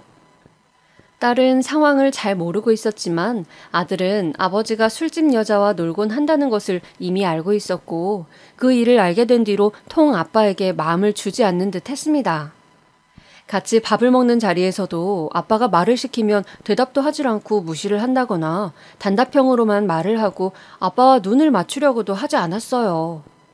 저는 저에게는 미운 남편이지만 그렇다고 자식인 아들과 아버지인 남편이 서로 반목하기를 원하진 않았기 때문에 그 부분이 많이 걱정이 되었습니다. 그러던 중 제가 위경련으로 쓰러지는 일이 발생했습니다. 때는 5월 어린이날을 낀 주말이었어요. 아이들이 놀이동산을 가고 싶다고 해서 근처 제법 큰 규모의 놀이동산에 미리 다 표를 끊어둔 상태였는데 남편이 갑자기 오늘 같이 못 가겠다는 거였습니다. 저는 운전도 못하는데 말이죠. 여보, 나 운전도 못하는데 그럼 애들 둘이 데리고 어떻게 놀이동산까지 가? 미안해 여보. 학교에서 급한 연락이 와서 나 좀 들어가 봐야 될 것 같아. 미안. 남편은 야속하게 그렇게 우리 가족을 내버려두고 나가버렸어요. 저는 어쩔 수 없이 처가에서 살고 있는 막내 남동생에게 연락을 했습니다. 제 막내 동생은 저와 10살 넘게 나이가 차이 나는 총각이었거든요. 동생은 경찰 공무원으로 주말에 근무가 있는 날도 많았는데 다행히 그 주 주말은 쉬는 날이라고 하더군요. 그래서 저는 동생 차를 얻어 타고 겨우 아이들과 어린이날 기념 놀이동산을 갈 수 있게 되었죠. 동생 차를 얻어 타고 놀이동산으로 향해 신나게 아이들이 기구를 타는 것을 보고 있는데 갑자기 문자가 왔습니다. 제 고등학교 동창 선영이었죠. 하도 오랜만에 연락이라 반가운 마음에 저는 선영이가 보낸 문자를 열었는데 선영이가 뜬금없이 무슨 사진을 보낸 거였어요. 저는 무슨 사진인가 싶어서 사진을 제대로 보지 않고 전화를 걸었습니다. 여보세요? 선영아, 어쩐 일이야? 그게... 내가 어딜 놀러 왔는데... 놀러 갔어? 나도 애들하고 놀이동산 왔는데... 그런데 갑자기 무슨 사진 보낸 거니? 아니 그게... 내가 뭘 좀 봤거든. 사진 좀 자세히 봐봐. 보고 네가 판단해. 친구는 갑자기 알 수 없는 소리를 늘어놓으며 전화를 끊었습니다. 그리고 자세히 살펴본 사진, 저는 제 눈을 의심했습니다. 그것은 분명히 남편의 모습이었습니다. 남편이 다른 여자와 어깨동무를 하고 호텔 입구로 들어서는 모습이었어요. 남편은 여자의 어깨 위에 손을 올려 감싸고 있었고 여자는 남편의 허리에 손을 감고 있었습니다. 저는 너무 당황해서 온몸이 부들부들 떨리고 머리가 아파왔습니다. 바람을 핀다고는 생각했지만 그 사진을 직접 눈으로 보자 만감이 교차했습니다. 혹시나 다른 사람은 아닐까 고민해봤지만 분명히 나갈 때 입고 갔던 하늘색 체크셔츠는 남편의 옷이 맞았습니다. 단지 그 기막힌 상황에서 제가 궁금했던 것은 저번에 저한테 그만 잠이나 자라고 조롱했던 그 여자가 사진 속의 그 여자인지 아니면 저 여자는 또 다른 여자인지 그게 궁금하더군요. 그리고 무엇보다 정말 화가 났던 것은 제가 싫어서 바람을 피는 것은 그렇다 치고 아이들이 한 달 전부터 어린이날에 놀이동산 가고 싶다고 소원이라고 노래를 불렀는데 그걸 잘 알고 있으면서 당일에 못 가겠다고 하고는 여자랑 바람을 피러 갔다는 사실이었습니다. 아무리 상간녀가 좋아도 자식은 챙겨야 하는 것이 아닌가요? 저는 즐겁게 노는 아이들을 바라보며 애써 억지 웃음을 지었습니다. 그러다가 갑자기 배가 뒤틀리는 듯한 고통을 느껴 허겁지겁 화장실로 달려갔죠. 말로만 듣던 위경련이 일어난 것 같았습니다. 마치 누가 칼로 배를 쑤시는 것처럼 아랫배 위쪽이 계속 아파왔습니다. 저는 잠시도 가만히 있을 수가 없을 정도로 심한 통증이 와서 얼굴이 하얗게 된 채로 식은땀을 뻘뻘 흘리며 화장실 칸 안에서 발버둥을 쳤습니다. 누군가 밖에서 제가 버둥대는 소리를 들었는지 화장실 문을 두드리기 시작했습니다. 저기요, 괜찮으세요? 어디 아프신 거예요? 여기 119 좀 불러주세요. 그렇게 저는 정신을 잃고 말았죠. 눈을 떠보니 하얀 병원 천장이 보였습니다. 그리고 저를 걱정스럽게 바라보고 있는 남동생과 아들과 딸의 얼굴이 보였어요. 저는 억지로 입가에 미소를 띄었습니다. 누나 왜 그래? 요새 무슨 일 있어? 안 그래도 살이 너무 빠졌다 했는데 스트레스성 위경련이라는데 무슨 힘든 일 있어? 아니야. 그냥 요새 좀 체력이 딸려서 그래. 너네 매형은 일 때문에 너무 바쁘고 괜찮아. 걱정하지 마. 응? 엄마, 괜찮아요? 딸은 너무 놀랐는지 제 손을 잡고 울음을 터뜨렸습니다. 아들은 외삼촌과 동생 뒤에 서서 저를 안쓰러운 눈빛으로 쳐다보고 있었어요. 저는 그런 아들을 보면서 눈가에 고인 눈물을 훔쳐내고 애써 웃어 보였습니다. 아들은 고개를 숙이면서 한숨을 쉬더군요. 저는 아들에게 어쩐지 제 속을 들킨 것만 같아 마음이 좋지 않았어요.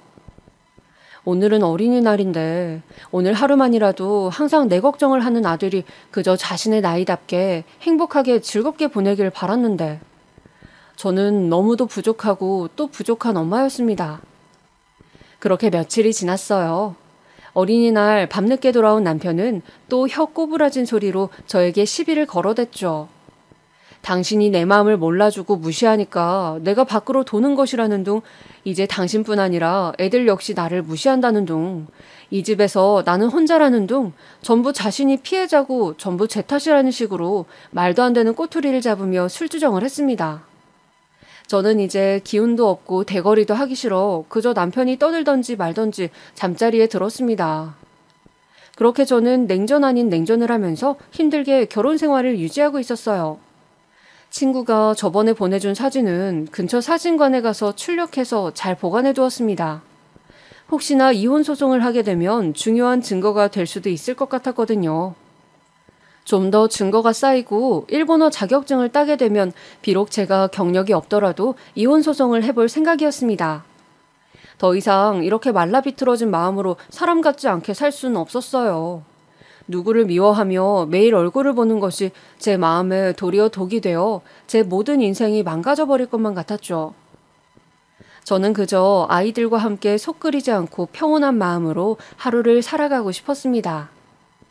그러기 위해서는 어떻게든 남편과 정리를 해야 했어요. 남편은 제가 이런 생각을 하는지 아는 건지 모르는 건지 계속해서 여자를 만나고 다니는 것 같습니다.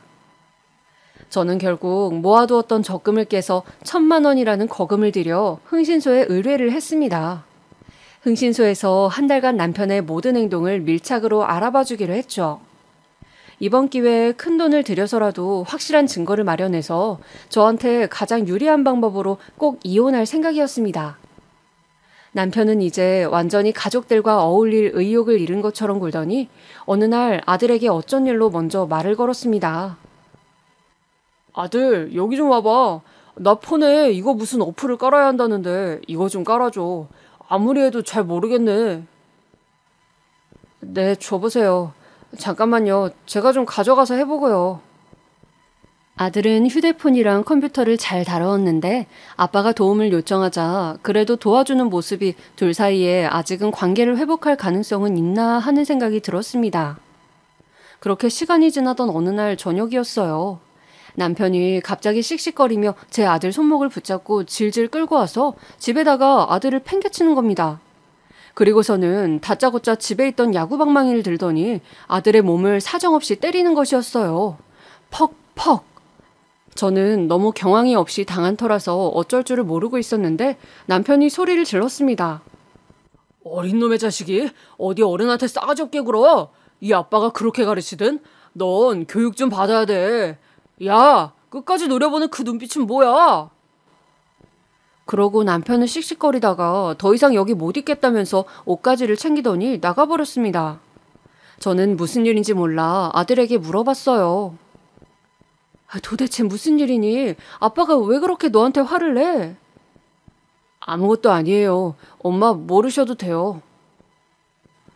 아들은 저에게 끝까지 말을 하지 않고 그저 방 안에만 틀어박혀 있는 것이었어요. 저는 집에 며칠째 들어오지 않는 남편과 그리고 두문불출하며 밥도 잘 먹지 않는 아들 녀석을 보며 속이 답답해 죽을 지경이었습니다.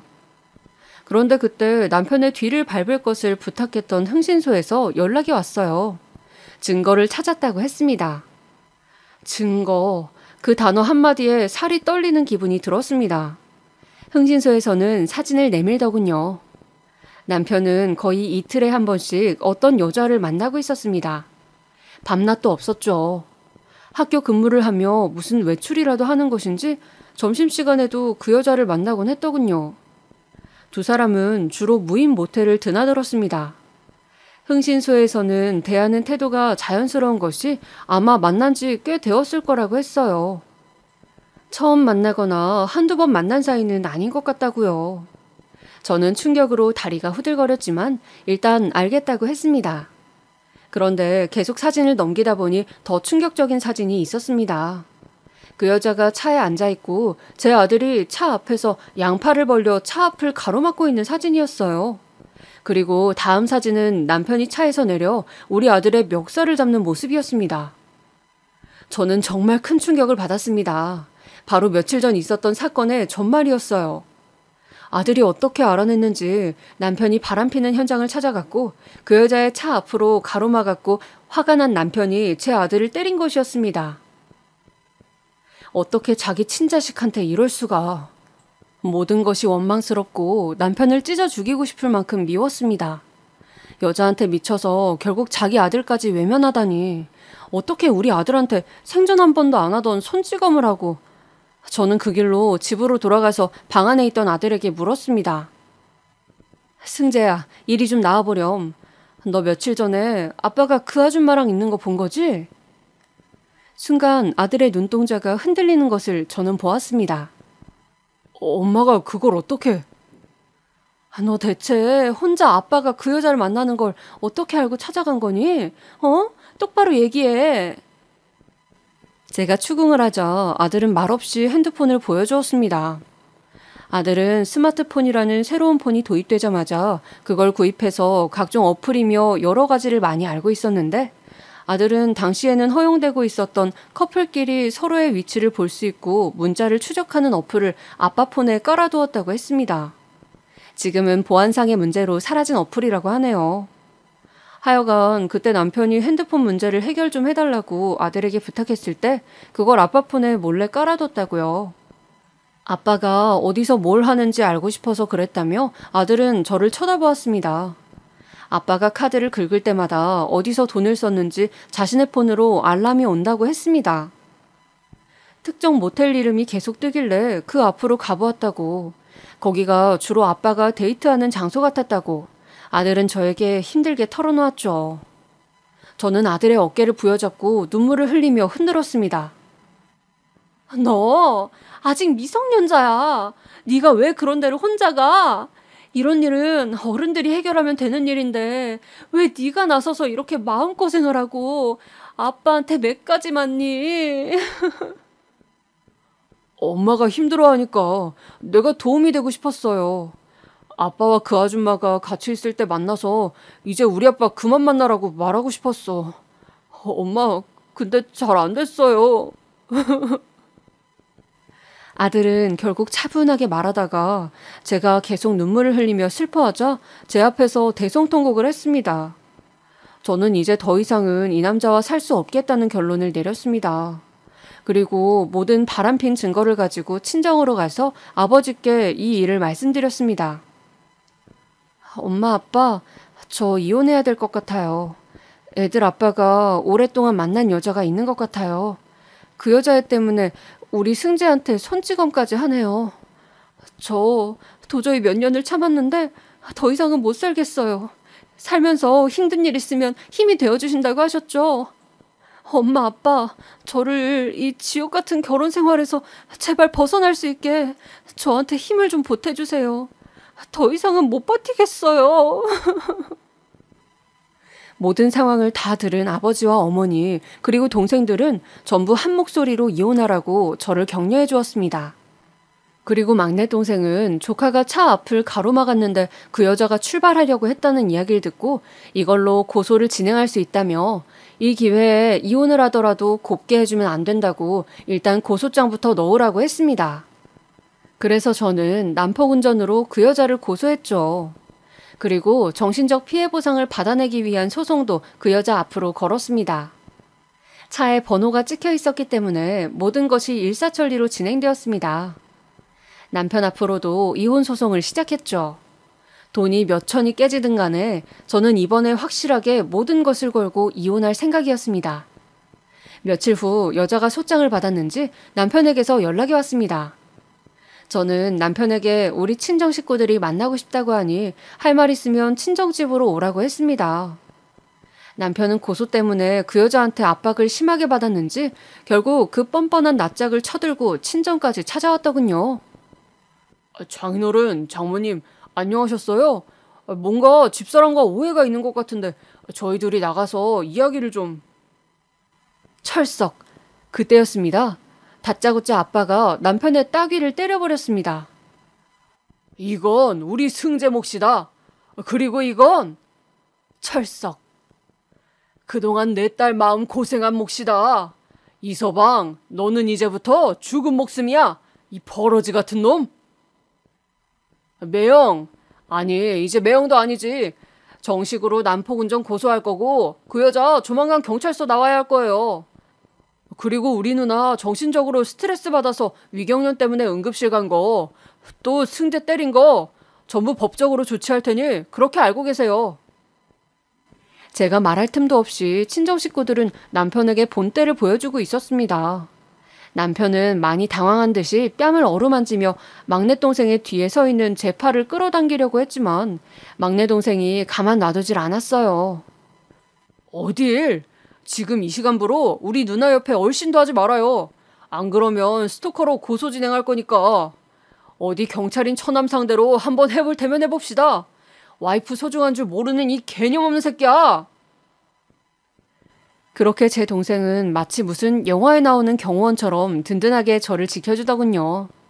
그리고 마지막으로 힘없이 돌아서는 남편에게 아버지가 한마디를 하셨습니다. 우리 딸 이만 놔주고 인간 같지 않은 것들끼리 잘 먹고 잘 살게나. 물론 위자료나 양육비 그리고 직장에서의 망신은 각오해야 할 걸세. 공무원에게는 품위 유지 규정이라는 것이 있었습니다. 막내 동생은 자신도 공무원이라 잘 안다면서 남편에게 경고를 했어요. 알고 있죠, 매형? 매형이 한 짓 내가 매형 학교에 다 까발려버리면 공무원 품위 유지 조항에 걸린다는 거요. 연금도 받고 직장 계속 잘 다니고 싶으면 우리 누나가 요구하는 조건 다 받아들이고 조용하게 이혼하는 게 좋을 거예요. 그럼 현명한 선택하시길요. 그리고 친정 식구들은 짐을 다 빼서 친정 옆집으로 이사 오라고 했습니다. 이사가 힘들면 일단 짐을 들고 친정집에 애들과 들어와 있으라고도 했죠. 저를 혹시 모를 남편의 행패로부터 보호해야 한다고 말이죠. 그렇게 저는 저 혼자 버틴 세월이 무색하게 친정 식구들의 도움으로 일사천리로 모든 것을 정리하게 되었습니다. 딸아이는 그간의 사정을 잘 모르고 있었던 터라 엄마 아빠가 이혼한다는 것을 힘들어했지만 제가 차분히 설득을 하고 또 오빠의 이야기를 듣고 난 후 다행히 저의 입장을 이해해 주었죠. 그 후로 전 남편과 실랑이를 하고 법적인 절차를 밟고 이것저것 정리하느라 정신없는 나날이 계속되었습니다. 스트레스성 지수가 가장 높은 사건이 가족의 사망 다음으로 이혼이라고 하더니 정말 그런 것 같았어요. 다시 떠올리고 싶지도 않은 구질구질한 과정들을 거쳐 저는 거의 1년을 끌고서야 모든 소송과 이혼의 종지부를 찍었습니다. 마침내 모든 것이 정리된 날 저는 혼자서 인적이 드문 바닷가로 갔습니다.